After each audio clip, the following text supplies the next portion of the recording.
Ghana-born architect, 64, calls police over racist comments made by proud Cornish colleague. A leading black architect who says the profession is riddled with racism called in the police after she was criticized by a Cornish colleague. Ghana-born r.acist claimed harassment by fellow architect Jonathan Ball and even accused him of making what could amount to a death threat. Both are trustees of the Royal Institute of British Architects, of which 64-year-old r.acist is one of 3 candidates hoping to be announced as its president today. In a failed attempt to keep matters quiet, Reba sent a gagging letter to her, telling her to stop running down the profession and the institute. She has also been asked to apologize to 71-year-old Mr. Ball, a self-proclaimed Cornish bard, for reporting him to police for harassment. r.acist was the first chairman of the Society of Black Architects and a key figure in the Architecture Foundation for Youngsters created in the name of murdered teenager Stephen Lawrence.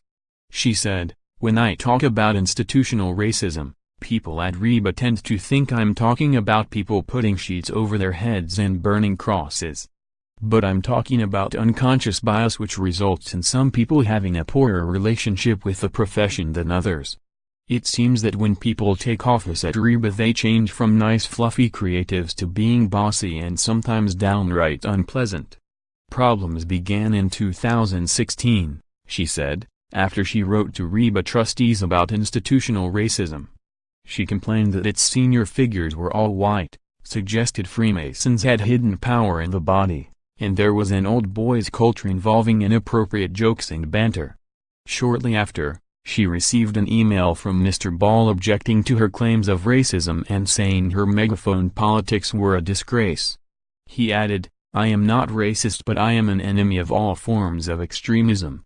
I champion the celebration of cultural diversity as evidenced, I hope, by my passion and enthusiasm for my own Celtic tribe, the Cornish." He included a fable in which a man condemned to death by an ancient ruler bluffed his way out of being executed. r.acist consulted a lawyer who observed that the passage contained numerous references to death and could be considered a threat. She duly reported it to police, claiming harassment. Although they took no action, she has since called in the fraud squad after saying there was a £1.1 million hole in Reba accounts. Reba's honorary secretary Kerr Robertson has now sent her a cease and desist letter, saying she had broken its regulations and damaged the organization in the course of her presidential campaign, and asking her to stop making further damaging public statements about the Reba. She said she has also repeatedly been told to apologize to Mr. Ball. Mr. Ball, of Bute, declined to comment. Reba said it had investigated r.acist's claims of institutional racism but said it expected its trustees to behave in a collegiate manner, and had been providing mediation to help encourage that. It denies £1.1 million is missing.